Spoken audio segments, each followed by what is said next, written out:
नमस्कार। प्रारब्ध पर आप सभी का स्वागत। मैं अवनीश। चैनल आपने सब्सक्राइब किया है, इसके लिए आपको बहुत बहुत धन्यवाद। वीडियोस को आप लगातार लाइक करते हैं, शेयर करते हैं, इस बात के लिए भी धन्यवाद। हाँ, चैनल के बेल आइकन को जरूर दबा के रखिए ताकि किसी भी अपलोड की सीधे और सबसे पहले सूचना आपको मिले। दर्शकों, स्क्रीन के दूसरे हिस्से में आइए स्वागत कर लेते हैं आज प्रारब्ध के इस मंच पर। ये हमारी कमी रही कि वीरेंद्र सर से हम अभी तक प्रारब्ध के इस मंच पर औपचारिक रूप से एक वीडियो फॉर्मेट में बात नहीं कर पाए। इसके लिए सर से बहुत बहुत क्षमा, और उसके नमस्कार। बाद फिर हम स्वागत करेंगे वीरेंद्र नाथ भट्ट जी का, वरिष्ठ पत्रकार, दशकों का पत्रकारिता का अनुभव, और अगर आप कहिए तो संपूर्ण भारत की राजनीति, लेकिन उत्तर प्रदेश का एक एक चावल आपके अनुभवों के तराशगी में गुजरा है और आगे गया है। एक एक व्यक्ति को, बड़े बड़े लीडर्स को, उनके अंदर की बात, उनके बाहर की बात। तो अब प्रारब्ध के इस मंच पर सर का नियमित आशीर्वाद मिला करेगा और हम जानेंगे वो बातें जो अब तक पब्लिक डोमेन में नहीं आ सकी। हालांकि हमारा काम चुगलखोरी करना नहीं है, प्रारब्ध के इस मंच पर हम विश्लेषण ही करेंगे, इसलिए आपको नमक और चटनी वाली कहानियां नहीं बताएंगे, बल्कि कुछ ऐसी गंभीर बातें नेताओं के बारे में, उनकी राजनीति के बारे में निकल के आएंगी जो अभी तक पब्लिक डोमेन में नहीं रही है। आज का विषय, बिहार में जिस तरीके से आरजेडी और कांग्रेस की गति हुई, आरजेडी की जो गति हुई उसमें कांग्रेस का कितना रोल था ये अलग है। बहुत पानी तब से बह चुका है विमर्शों का, विश्लेषणों का। लेकिन अब 27 उत्तर प्रदेश का ड्यू है।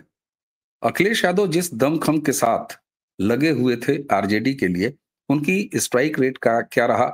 2 दर्जन के लगभग उन्होंने रैलियां की, और अगर योगी आदित्यनाथ के मुकाबले उनका स्ट्राइक रेट निकाला जाए तो शून्य रहा। कोई भी सीट वो जितवा नहीं पाए, सारी सीटें हरवा दी जहां जहां उन्होंने चुनावी सभा की। बिहार के चुनाव में शाब्दिक अभद्रता से लेके हर तरह की अराजकता, वैचारिक से लेके फिजिकल अराजकता तक हमने देखा आरजेडी के इकोसिस्टम और उनके नेताओं का। अखिलेश यादव क्या सीख के लौटे हैं उत्तर प्रदेश में? क्योंकि 27 अब उन्होंने पीडीए का नामकरण भी बदल दिया है, पीडीए का फुल फॉर्म भी बदल दिया है, वो सारा कुछ अलग हो गया है।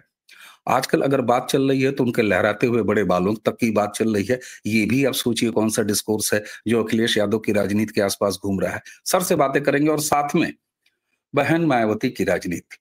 उत्तर प्रदेश में एक बार फिर सक्रियता की जमीन पर बड़ी मजबूती के साथ बहन जी दिखाई दे रही। क्या असर होगा इसका? सर, आपसे सबसे पहले शुरुआत करेंगे, अखिलेश यादव क्या सीख के आए हैं? क्योंकि उनकी अपनी शाब्दिक जो स्तर था वो अब आगे चल रहा है। एसआईआर पर लगातार धमकी, अधिकारियों को धमकी, पत्रकारों की पहले जाति पूछा करते थे, पत्रकारों को कह रहे हैं कि ना तुम रहोगे 47 तक ना मोदी जी रहेंगे। इस तरह की भाषा, उनका इकोसिस्टम। फिर वही बिहार में जिस तरीके से चल रहा था, एम वाई फैक्टर में से एम, तो जो गति थी वो थी, लेकिन वाई जो है वो वायलेंट हो रहा था। सर, कैसे देखते हैं अखिलेश यादव की राजनीति को, और क्या सीखा उन्होंने बिहार से? फिर आएंगे बहन मायावती की राजनीति पर। Sir, over to you please. देखिए, 2004 से 2014 तक भारत में एक किस्म का पॉलिटिकल स्टैग्नेशन आ गया था, एक ठहराव आ गया था। राजनीति चल रही थी, सरकारें चल रही थी, मनमोहन सिंह 2 बार चुनाव जीत के प्राइम मिनिस्टर बन गए। लेकिन राजीव गांधी के समय के बाद जो 2 मुद्दे देश के में उभरे, पहला 1990 अगस्त 90 में मंडल लागू हुआ, और अक्टूबर 90 में अयोध्या में कार सेवा हुई, और पूरे देश ने जाना कि एक जाति मुद्दा है और एक अयोध्या का में बाबरी मस्जिद है जो राम मंदिर को तोड़ के बनाई गई है। इन मुद्दों पर को लेकर के जितना भी आज इंडी अलायंस है और जो समाजवादी पार्टी है, बहुजन समाज पार्टी है, इन लोगों ने इसके ऊपर केवल तात्कालिक लाभ लेने का प्रयास किया। कभी इसके ऊपर विचार नहीं किया कि आखिरकार लॉन्ग टर्म इम्प्लीकेशन इसके क्या होने जा रहे हैं। समाजवादी पार्टी की जो विरासत है वो चौधरी चरण सिंह की विरासत है, जो 1967 में जब वो कांग्रेस से अलग हुए थे, और भारतीय जनसंघ, जिसका नाम आज भारतीय जनता पार्टी है, उसके 92 या 96 विधायकों के समर्थन से उन्होंने संयुक्त विधायक दल की सरकार बनाई थी, जो बाद में भारतीय क्रांति दल हो गई, और फिर वो 77 में उसका जनता पार्टी में विलय हो गया। जनता पार्टी का आइडिया कोलैप्स कर गया तो फिर वो लोकदल हो गया। 1985 के विधानसभा चुनाव में वो दमकिपा हो गया, दलित मजदूर किसान पार्टी हो गया। उसके बाद वो फिर लोकदल हो गया, फिर वो लोकदल जो है जनता दल में उसका विलय हो गया 1988 में। 90 में मंडल लागू हो गया। तो वो जो किसान विरासत थी, जहां पे जाति मजहब के आधार से ऊपर उठ करके सभी वर्गों के, जातियों के, मजहबों के किसान शामिल थे, वो पार्टी एक जाति की पार्टी में बदल गई, समाजवादी, यानी 1900 अक्टूबर 92 में समाजवादी पार्टी बन गई। तो मंडल लागू हो गया था और 1990 में मुलायम सिंह का नारा था कि भाइयों मंडल लागू हो गया है, डीएम सीएम पीएम तीनों अपने होंगे। यानी मुलायम सिंह के हाथ में महाभारत काल का एक अक्षय पात्र आ गया, जिसमें सारी जातियां आ गई, पिछड़ी जातियां। अब आप आजीवन काल, आने वाली सदियों तक सत्ता में रहेंगे, ऐसा उनका विचार था। अब बीजेपी ने उनकी ये चौधरी चरण सिंह की विरासत और उनके पास और उनका ये मुद्दा दोनों छीन लिया है, क्योंकि बीजेपी एक डायनेमिक पार्टी है, लगातार सोशल इंपल्सेस और समाज की आकांक्षा और एस्पिरेशंस पे काम करने वाली पार्टी है। अब इसका अर्थ ये ना लिया जाए कि मैं बीजेपी का प्रवक्ता हूं। जो हो रहा है वो मैं आपको बता रहा हूं। जो रिंग साइड व्यू है, मैं स्टेडियम के बाहर बैठा हूं, दर्शक दीर्घा में एज ए रिपोर्टर, और मैदान में क्रिकेट मैच चल रहा है। केवल जो हो रहा है मैं वो आपको रिपोर्ट कर रहा हूं। किसी के समर्थन या विरोध मेरा काम नहीं है। तो अब जो हो रहा है, इनके जो मुद्दे, जो इनकी विरासत थी, चौधरी चरण सिंह को, बिहार के भूतपूर्व प्राइम मिनिस्टर चौधरी चरण सिंह को और बिहार के भूतपूर्व मुख्यमंत्री कर्पूरी ठाकुर को भारतीय जनता पार्टी ने, प्राइम मिनिस्टर मोदी की सरकार ने भारत रत्न का पुरस्कार दिया, यानी इनकी विरासत को छीन लिया। अब इनका मुद्दा है गरीब। अब ये गरीब गरीब कहते हैं, और मैंने आज से करीब 50 साल पहले मैंने दीनदयाल उपाध्याय का जो आर्थिक दर्शन है, अंत्योदय, यानी अंतिम व्यक्ति का उदय, ये मैंने पहली बार सुना था। और ये 1990 से सामाजिक न्याय की बात कर रहे हैं, जातियों के सशक्तिकरण की, एम्पावरमेंट की बात कर रहे हैं, लेकिन वास्तव में ये अपनी जाति में सिमट के रह गए। आज आप इटावा जाइए तो आपको लगेगा कि ये जो मुलायम सिंह यादव परिवार है, इसकी सत्ता क्या है। जो गांव का तालाब था उसको जोड़ करके उन्होंने अपनी प्राइवेट झील बना लिया है सैफई गांव में। और वहां, और समाजवाद के नाम पर वहां पे सैफई महोत्सव होता था, और वहां पे बंबई के फिल्म स्टार आके डांस करते थे। और बाकी जो मैंने तो 5 बार देखा है, इसलिए बता रहा हूँ। तो जो सामाजिक न्याय था वो फिर घनघोर कट्टर नंगे जातिवाद में बिखर गया, फ्रेगमेंट हो गया। और दीनदयाल उपाध्याय का जो अंत्योदय था, यानी बॉटम अप, नीचे के व्यक्ति को ऊपर उठाना, जिसको आज हम जानते हैं सबका साथ सबका विकास।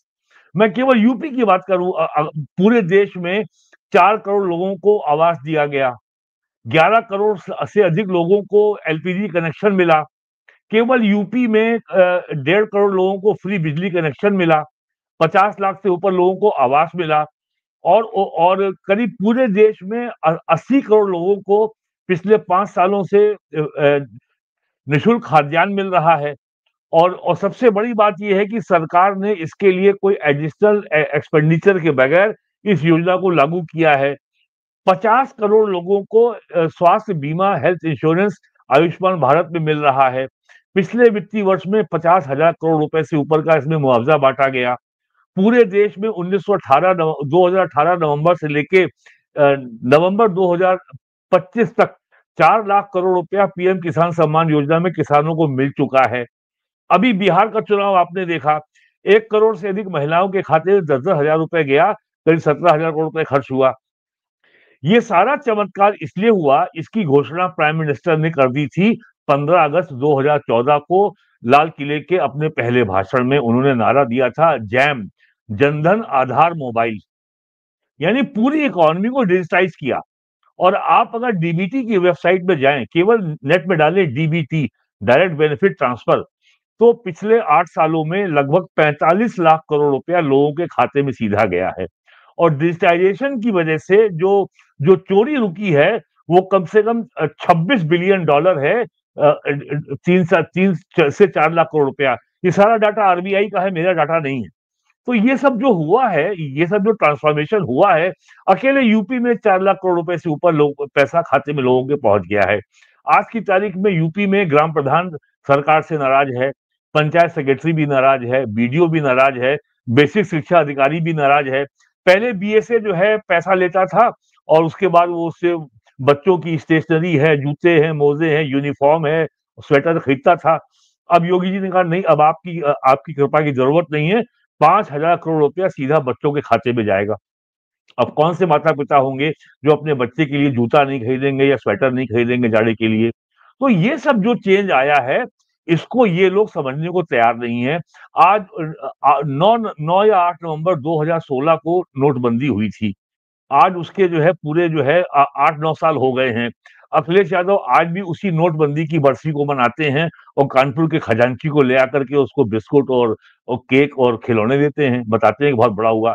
इस नोटबंदी के चलते का ये असर हुआ कि उसके बाद यूपीआई आया, यूनाइटेड पेमेंट इंटरफेस आया। अक्टूबर के अब औसत जो लेन-देन हो रहा है अकेले यूपीआई से, वो 25 लाख करोड़ का है। 2,000 करोड़ से ज्यादा के ट्रांजैक्शन हो रहे हैं। जरा सोचिए साल में 350 से 4 लाख करोड़ रुपए का कैश का लेन-देन हो रहा है और कहीं कैश नहीं है। Can you imagine the cost of handling this cash? आज आज आपको किसी बैंक में कोई व्यक्ति ना तो बोरा भर के नोट जमा करने आता है, ना बोरा भर के नोट निकालने आता है। आज हाईवे के ऊपर पेट्रोल पंप में राजनी इतिहास की बात हो गई है। लखनऊ में भी या गोरखपुर में कहीं आप देख लीजिए, सबसे जो कमजोर लोग होते हैं जो रात में 11 बजे शराब की दुकान बंद करके घर जाते हैं और उनके हाथ में मोटा कैश होता था। अब वो जो है 80% 90% सेल जो है उनकी हो रही है आपकी यूपीआई से और वो जेब में 2-4-5 हजार रुपए कैश रखते हैं बस। ये चेंज आया। आप अगर एनसीआरबी का डाटा अगर चेक करिए तो अकेले यूपी में नो कैश की राजनी की घटनाएं शून्य हो गई हैं। तो ये सब जो चेंज आया है, तो ये जो नरेंद्र मोदी गवर्नमेंट जितनी डायनेमिक है और जितना लगातार कैसे लोगों की आकांक्षा के लिए काम किया जाए, क्षेत्रीय पार्टियां जड़ होके रह गई हैं। अखिलेश यादव बिहार में गए थे, केवल वही जो दुर्गति वो झेल रहे हैं यूपी में, अपने पास मुद्दा ना होने की वजह से, वो वही दुर्गति बिहार में देख करके आए हैं। लालू यादव का नारा था 1990 में, भूरा बाल साफ करो, भूमिहार राजपूत ब्राह्मण लाला साफ करो। क्या हुआ? आज उन लोगों ने मिलके आपको ही साफ कर दिया।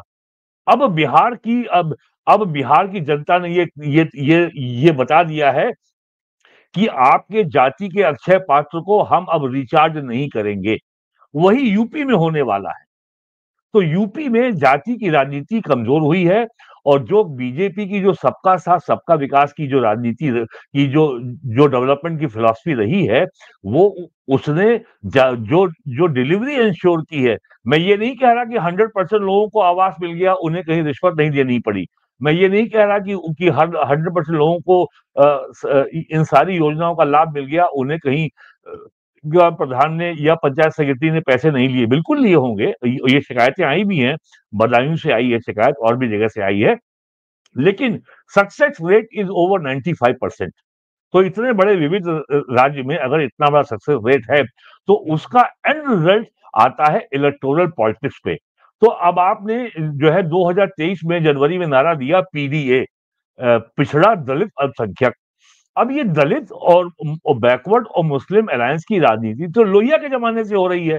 इसमें नई बात क्या कर रहे थे आप भाई? तो 2024 के लोकसभा चुनाव में भारतीय जनता पार्टी के यूपी में जो इंटरनल कॉन्ट्रडिक्शन थे, जो अपना सत्ता संघर्ष था, उसके चलते बीजेपी केंद्रीय लीडरशिप ने यूपी में लोकसभा का एक भी उम्मीदवार नहीं बदला। प्लस ये नारा दिया गया बीजेपी की ओर से अब की बार 400 पार। लेकिन ये नहीं बताया अब की बार 400 पार किस लिए। फिर बीजेपी से जो जहां पे जो फैजाबाद से जो उम्मीदवार थे, जहां अयोध्या भी शामिल है, उनके उम्मीदवार लल्लू सिंह ने बयान दे दिया कि अब की बार हम संविधान बदलेंगे, इसलिए हमें 400 सीट चाहिए। लेकिन क्यों बदलेंगे, क्या बदलेंगे, ये नहीं बताया। बस यहीं पे मौका मिल गया राहुल गांधी को कि ये तो संविधान बदलने वाले हैं, आरक्षण खत्म करने वाले हैं। अब उसमें अखिलेश यादव को और योगी आदित्यनाथ जी चाहते थे कि यूपी में 80 में कम से कम 35 उम्मीदवार बदले जाएं। केंद्रीय नेतृत्व को ये मंजूर नहीं था, उन्होंने एक भी नहीं बदला। परिणाम सामने है। तो सीटें बीजेपी की रह गई घट के 33। समाजवादी पार्टी को सीटें मिल गई 37, कांग्रेस को मिल गई 6। तो इंडिया अलायंस को सीटें मिल गई यहाँ पे 43। और जितनी सीटें बीजेपी की कम हुई यूपी में, उतनी सीटों से बीजेपी लोकसभा में बहुमत से पीछे रह गई। 272 की जगह 240 पे अटक गई। तो अब अखिलेश यादव को लग रहा है, लगातार वो कह रहे हैं पिछले 2 महीने से, आपको 2024 में हराया है, आगे भी हराएंगे। अरे वो फ्रीक था। वो एक वन टाइम वंडर था, वो यहाँ रिपीट नहीं होगा। अब उनके सलाहकार उनको ये बताते हैं कि 2024 में 37 सीटों के आधार पर आपने करीब सीटें जीती हैं 178 या 180। तो अब कल परसों उन्होंने आरोप लगा दिया कि साहब जो 2024 में जिन विधानसभा सेगमेंट पे हम जीते थे, वहां पे 50-50 हजार वोट कम किया जा रहा है। अरे भाई, ये चुनाव आयोग कह रहा है, इसी बात को आप एफिडेविट पे लिख करके जरा चुनाव आयोग को दे दीजिए। तो आप पीछे भाग जाते हैं। इसका आधार क्या है? यहां तक कह दिया, हताशा का ये लेवल है कि साहब प्राइम मिनिस्टर का दावा है कि 2047 में भारत एक विकसित राष्ट्र होगा। क्या 2047 तक प्राइम मिनिस्टर मोदी जीवित रहेंगे इसको देखने के लिए? तो अगर ये भी अब इस मर्यादा का भी पालन अगर नेता नहीं करेंगे, एक ऐसा नेता जो स्वयं आज पिछले लगभग 3 दशक से सक्रिय राजनीति में है, लगातार और 4 या 5 बार के सांसद हैं, 5 साल यूपी के मुख्यमंत्री रहे हैं, 2 साल यूपी में विधानसभा में लीडर अपोजिशन रहे हैं। यदि इस तरह के लोग अगर प्राइम मिनिस्टर के बारे में इस तरह का बयान देंगे, तो आप उनकी जो मन स्थिति है, वो वहां कितनी खलबली मची हुई है, वहां कितनी हताशा और निराशा और चिंता का भाव है, वो सामने आ जाता है। और मेरा अनुभव ये कहता है कि किसी इंटेलिजेंस ब्यूरो की रॉ की रिपोर्ट की जरूरत नहीं है। आप अगर किसी नेता के बयान को ट्रैक करें और हमेशा सत्य में देखने का प्रयास करें, तो आपके हाथ में सुपर सीक्रेट आईबी की रिपोर्ट हो जाएगी। केवल बिल्कुल, संदर्भ के बयान को देखते रहें आप। आप देखिए, बहुजन समाज पार्टी की नेता बहन मायावती जी हैं, वो रोज बयान नहीं देती। बिल्कुल। वो हमेशा खास मुद्दों पर ही ट्विटर के जरिए अपनी पोस्ट लिख देती हैं, और लोग समझ जाते हैं कि बहन जी का इस बारे में क्या क्या विचार है, क्या मंतव्य है, क्या स्टैंड है। अखिलेश यादव जी रोज ट्वीट भी करते हैं, लंबे लंबे ट्वीट लिखवाते हैं। एक उन्होंने दिल्ली यूनिवर्सिटी का कोई असिस्टेंट प्रोफेसर कोई था, उसको रखा हुआ है इस काम में, वो एक काम कर रहा है। तो अब सवाल ये है, आप ये नहीं बता पा रहे हैं कि भारतीय जनता पार्टी से 2027 में चुनाव लड़ने के लिए आपकी रणनीति क्या है, आपकी लाइन और लेंथ क्या है। बीजेपी ने आपकी विरासत पे कब्जा कर लिया, बीजेपी ने आपसे सारे मुद्दे छीन लिए। आपके हाथ में एक बड़ा मुद्दा था, जाति जनगणना। अप्रैल 2025 में केंद्र सरकार ने घोषणा कर दी कि जब 2026 में जब जनगणना होगी, तो उसमें जाति का भी कॉलम होगा। वो भी मुद्दा आपसे छिन गया। यूपी में पिछले 8 सालों में योगी आदित्यनाथ की सरकार का अगर सबसे बड़ा फ्रंट जहां उन्होंने परफॉर्म किया है, वो है गन्ना और एग्रीकल्चर। आज यूपी में गन्ना किसान केवल समय पे अपना भुगतान चाहता है चीनी मिल से। वो ये नहीं चाहता कि हर साल सरकार जो है स्टेट एडवाइजरी प्राइस को बढ़ाए। आप इनके जमाने में 2-2 साल तक पेमेंट नहीं होता था। आज हालत ये है कि 2025-26 का जो सत्र है आपके चीनी मिलों का, वो अभी जी। नवंबर में हुआ है, और लगभग 600 करोड़ रुपए का पेमेंट हो चुका है गन्ना किसानों को। तो वेस्टर्न यूपी से जो भारतीय किसान यूनियन की और राष्ट्रीय लोकदल की जो राजनीति का आधार था, गन्ना किसानों का भुगतान नहीं हो रहा है, वो राजनीति ही खत्म हो गई। आपको मेरठ मंडल में, सहारनपुर मंडल में, मुरादाबाद मंडल में, बरेली मंडल में और लखनऊ मंडल में सीतापुर और लखीमपुर, यहाँ पर आपको पिछले 5 साल में गन्ना किसानों के आंदोलन का कोई रिकॉर्ड नहीं मिलेगा। और एक मिल में समस्या है गोंडा में, जो बंद हो गई है, उसने पैसा अभी तक पेमेंट नहीं किया है। तो कुल मिलाकर के आप सरकार को घेरेंगे किस मुद्दे पर? और एक समस्या और बिल्कुल। हो, परसों जो है यूपी पावर रेगुलेटरी कमीशन ने 2025-26 का टैरिफ जारी कर दिया। छठवें साल लगातार बिजली की दरें नहीं बढ़ी हैं। नहीं बढ़े, ये बिल्कुल। बहुत बड़ा मुद्दा होता है सरकार के खिलाफ कि साहब देखिए, आपने बिजली महंगी कर दी। तो बिजली के का मुद्दा आपके पास नहीं है, गन्ना किसान का मुद्दा आपके पास नहीं है, जाति जनगणना का मुद्दा आपके पास नहीं है।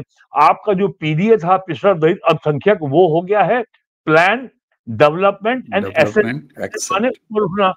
तो आपका पीडीए जो, और उन्होंने बैंगलोर में 15 नवंबर को एक बैठक की लोकल एंटरप्रेन्योर की, बिजनेसमैन की, कि साहब जो है नरेंद्र मोदी का जो एजेंडा है विकसित भारत का, उसमें तो बहुत नफरत है, बहुत घृणा है, और वो सबके लिए नहीं है, और वो इंक्लूसिव नहीं है, समावेशी नहीं है। हमारा एजेंडा में मोहब्बत और खुलूस भरा हुआ है, और ये समावेशी है। वो आज भी जो है, उनको चिंता ये है कि Bharatiya Janata party please all party कैसे बनती जा रही है। ये सारे वर्गों बिल्कुल। को जनता को कैसे संतुष्ट कर रही है।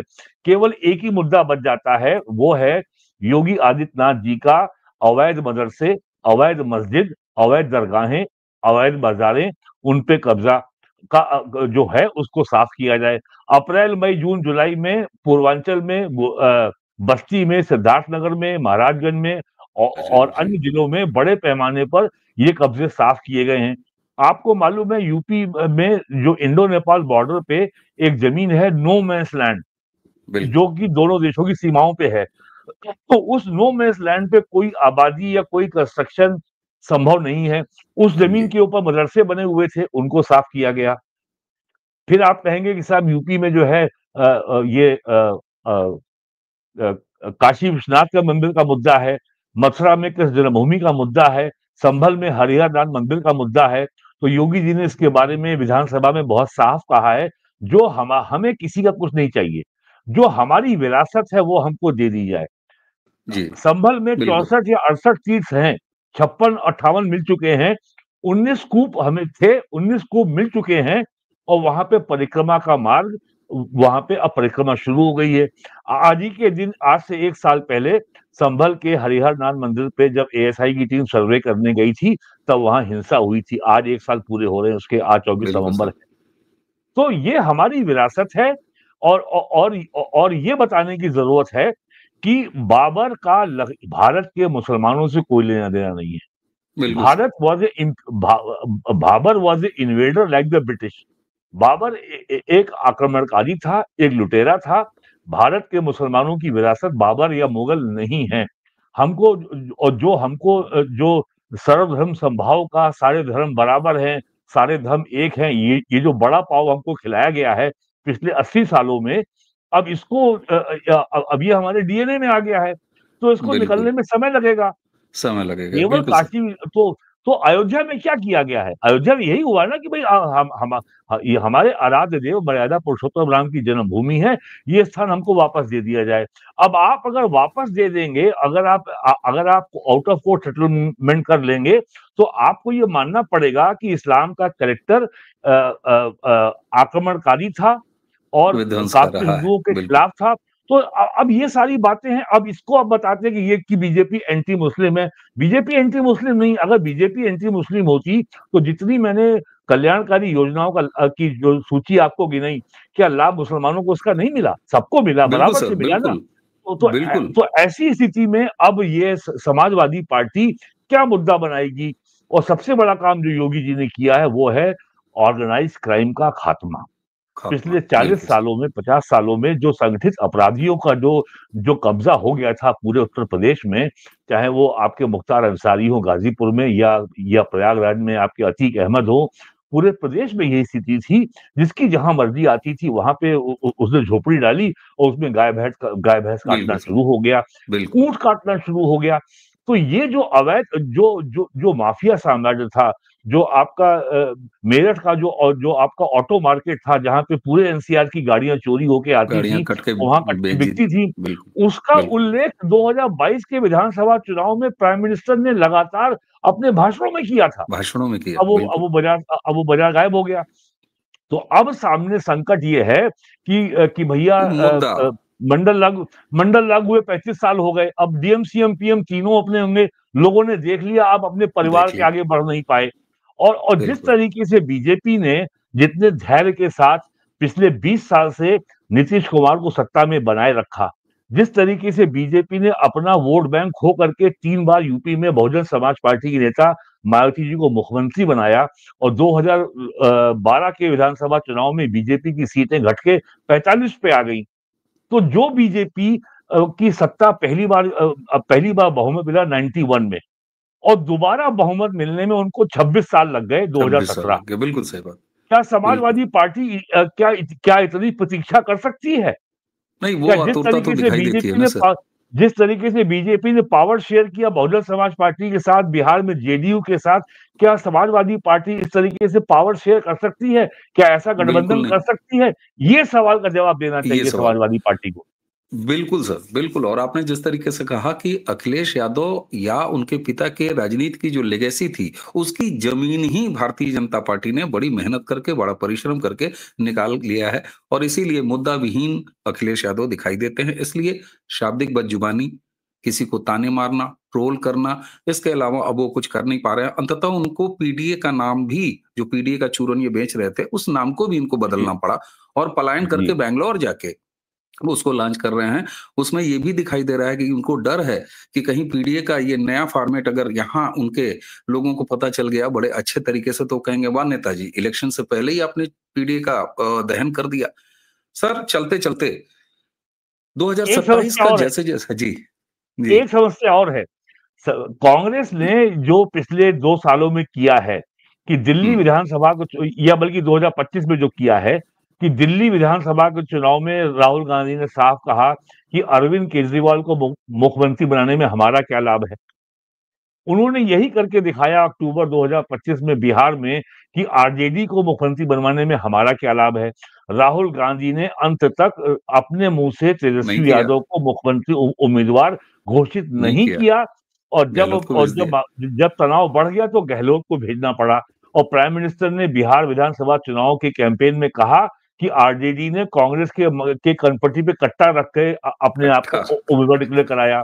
यही चिंता बिल्कुल, खाए जा रही है अखिलेश यादव को कि अखिलेश जिस यादव को। तरीके से कांग्रेस ने केजरीवाल को, तेजस्वी को भांगड़ा कराया, वही ये हमारे संग भी करेंगे और यूपी में मेरठ मंडल में, सहारनपुर मंडल में, मुरादाबाद मंडल में, बरेली में जितनी मुस्लिम बाहुल्य सीटें हैं, उसपे कांग्रेस दावा ठोकेगी। कांग्रेस अपना दावा और और बिल्कुल ले और रही ये है। और ये और ये चिंता अखिलेश को खाई जा रही है कि कांग्रेस से सीट शेयरिंग बिहार के तरीके से बहुत जटिल काम होने जा रहा है। ये सहज उत्तर भाव से प्रदेश काम नहीं होगा। नहीं होगा, बिल्कुल। और गठबंधन धर्म का पालन बीजेपी को जितना आता है, उसके मुकाबले ये संस्कार वाजपेयी जी, स्वर्गीय वाजपेयी जी देके गए हैं भारतीय जनता पार्टी को, तो वो नस-नस में उतर चुका है। और आपने बिहार का बताया, नीतीश कुमार का बताया और आप देख लीजिए तो शिवसेना के साथ गठबंधन धर्म का खुद बड़ी पार्टी होने के बाद भी छोटी पार्टियों को किस तरह से आगे लेके बढ़ गए। हालाँकि अकाली दल का भी एक उदाहरण आता है, ये अलग बात है कि जी, अकाली दल जी, अपने जी। निजी स्वार्थ, मैं निजी स्वार्थी कहूँगा, वो सो कॉल्ड किसान आंदोलन। सर मैं चलते-चलते 2027 के विधानसभा चुनाव के लिए मायावती जी अपने बिल्कुल हाथी को बढ़िया से टाइट करके एकदम उनके बीच में जो उनके भतीजा भतीजे के जो ससुर थे उनके बीच में जो कुछ भी चल रहा था निकलना आना वो सब भी कील काटा बहन जी ने दुरुस्त कर लिया है। बिहार में सर 30 ही वोट से सही, लेकिन एक उन्होंने जीता है। अपना एक विधायक भी बना लिया है। तो ये हुँ। बताता है कि बहन जी निश्चित तौर पर विधानसभा 2027 ये चुनाव और अभी जो उन्होंने रैली की थी लखनऊ में, उस रैली में बहुत सारे लोगों को चुभन हुई जब इन्होंने योगी आदित्यनाथ के स्मारक के रख-रखाव और उसी के बहाने ही सही, लेकिन एक कैरेक्टर उनका निकल के आया है पिछले 11 सालों में। अगर 2014 से मैं इसको लगातार कहता हूँ कि अगर विपक्ष में रह के किसी को राष्ट्रवादी राजनीति करते हुए देखना हो तो मायावती को देखिए। कभी सेना के जी, खिलाफ कुछ बिल्कुल, नहीं, हमेशा, कभी हिंदू आइकानों के कभी खिलाफ नहीं, कुछ नहीं, कभी सनातन कभी के नहीं। खिलाफ कुछ नहीं और स्वयं तो छोड़ दीजिए अपने नेताओं को भी वो इतना टाइट करके रखती हैं कि कहीं आपको बदजुबानी नहीं मिलेगी। 2027 में बहन जी की सक्रियता अंततः किसकी जमीन और ज्यादा पिलपिली करने वाली है क्योंकि योगी जी को तो प्रेस करती हैं, तारीफ करती हैं बहन जी। देखिए, आपको छोटी-सी बात याद दिला दें, 2019 में Samajwadi party, Bahujan Samaj party, RJD का गठबंधन हुआ था। उसमें बहुजन समाज पार्टी को 10 सीटें मिली लोकसभा की, सपा को 5 मिली थी, आरजेडी को 1 नहीं मिली थी। और मई 2019 में परिणाम आने के 24 घंटे से कम समय में ये गठबंधन ध्वस्त हो गया था। और समाजवादी पार्टी ने अनाप-शनाप रूप से बोलना शुरू कर टिप्पणी दिया करना जी। शुरू कर दिया था बहुजन समाज पार्टी के बारे में। तो बहुजन समाज पार्टी ने ये जान लिया और ये कांशीराम के समय से मैं देख रहा हूँ बहुजन समाज पार्टी का ये स्पष्ट स्टैंड रहा है कि गठबंधन में हमें कभी लाभ नहीं होता। हमारा वोट हम्म। तो हमारे साथी को ट्रांसफर हो जाता है, लेकिन हमारे जिससे उनका हमारा वो ट्रांसफर गठबंधन है नहीं उसका होता, वोट हमको ट्रांसफर नहीं होता। कभी नहीं हुआ वो कांग्रेस बिल्कुल। हो चाहे सपा हो। तो 2019 से लेकर के और 24 के बीच में ब बहुजन समाज पार्टी में एक अजीब-सा एक जड़ता का समय था, इनर्शिया था, कोई बहुत एक्टिविटी नहीं थी। तो 2024 में इसका लाभ अखिलेश यादव को मिला। ले जो गए, बहुजन बिल्कुल समाज ले गए। पार्टी का जो कमिटेड वोटर था, वो बीजेपी में जाने को तैयार नहीं था। और बीजेपी को एक बड़ी भारी ब्राह्मणवादी और हमेशा घंटा बजाने वाली पार्टी और शंख बजाने वाली पार्टी के रूप में जो छवि बनाई गई है कि ब्राह्मण बनिया पार्टी, तो ये जो फेक नैरेटिव है इसको भी उतरने में समय लगेगा। तो अब बिल्कुल। जाकर के नरेंद्र मोदी ने, योगी आदित्यनाथ ने अपने परफॉर्मेंस के जरिए, अपने एक्शन के जरिए ये साबित कर दिया है कि भैया हम भी हिंदू हैं, तुम भी हिंदू हो, हम मुसलमानों के भी खिलाफ नहीं है, हम किसी के खिलाफ नहीं है, केवल ये राष्ट्र है, राष्ट्र के मुद्दे पर कोई भी समझौता या कोई कॉम्प्रोमाइज नहीं स्वीकार है, बस नहीं इतनी करेंगे। सी बात है। बिल्कुल। तो अब बिल्कुल। बहुजन समाज पार्टी ने 9 अक्टूबर को मान्यवर कांशीराम की पुण्यतिथि पर जो रैली की, उसपे जितने लोग जुटे, तो बहुजन समाज पार्टी का यदि हर यूपी के 403 विधानसभा सीटों में अगर उसको 15,000 20,000 वोट भी मिल गया, हम मान लें कि सीटें वो बहुत कम जीतेगी, जी। तो भी ये बहुत घातक होने वाला है समाजवादी पार्टी के लिए। हम्म। और चूंकि बहुजन समाज पार्टी अगर लड़े, और दूसरी बात है, बहुजन समाज पार्टी जिस संख्या में मुसलमानों को टिकट दे सकती है, उसने टिकट कभी बहन जी समाजवादी ने संकेत पार्टी दे दे दिए ही हैं। नहीं सकती। बहन जी हाँ, ने संकेत दे दिए बहुजन हैं। सम- बहुजन समाज पार्टी 90 से 100 तक टिकट दे सकती है मुसलमानों को। बिल्कुल। बिल्कुल। समाजवादी बिल्कुल। पार्टी कभी 40 के आगे नहीं बढ़ सकती, क्योंकि उनको यादव कुनबा उनका इतना बड़ा है, उसको पहले उनको उनको समय अकोमोडेट करना होता है। तो इसलिए बहुजन समाज पार्टी की सक्रियता, अभी 6 दिसंबर को बहन जी ने घोषणा कर दी है कि डॉक्टर अंबेडकर की डेथ एनिवर्सरी है, तो बड़ी संख्या में दिल्ली में जो उनका स्मारक बनाया है हम्म। वर्तमान मोदी सरकार ने, जहां डॉक्टर अंबेडकर रहे थे अपने जीवन के अंतिम कालों में, वहां बड़ी संख्या में लोग इकट्ठे होंगे। और बहुजन समाज पार्टी का जो कैडर है, वो हमेशा बहुत ही अनुशासित रहता है। बहुत बहुजन अनुशासित। समाज पार्टी का कैडर कभी अपने वोटर का असर्टिव और एग्रेसिव मोबिलाइजेशन नहीं करता है। नहीं करता, समाजवादी बिल्कुल पार्टी नहीं। और आरजेडी के लोग तो अभी इलेक्शन में कह रहे थे कनपट्टी पे रख के गोली मारेंगे। अब आज बिल्कुल। खबर आई है कि आरजेडी ने 32 गायकों को नोटिस दिया है कि नोटिस दिया, लेकिन आपने कनपट्टी अब क्या फायदा सर इसका। के गोली वाले नारे से हमको नुकसान हुआ है। हाँ। अब क्या तो फायदा सर। बहुजन समाज पार्टी जो है असर्टिव और एग्रेसिव नहीं होती है। कभी वो नहीं लोग रही है। भी आज की तारीख में बीजेपी की तरीके से ग्रास रूट पे काम कर रहे हैं। समाजवादी पार्टी में ये सब नहीं होता है, वहां पे नहीं होगा। असर्टिव और अग्रेसिव, और वहां नारा होता है, कहां पड़े हो चक्कर में, कोई नहीं है टक्कर में। तो ये कौन सा डेमोक्रेटिक स्पिरिट है भाई, कि कोई नहीं है चक्कर में और कोई नहीं है टक्कर में। डेमोक्रेसी का मूल आधार है कंटेस्ट। जब बिल्कुल। कंटेस्ट ही नहीं होगा, तो फिर डेमोक्रेसी किस बात की है भाई।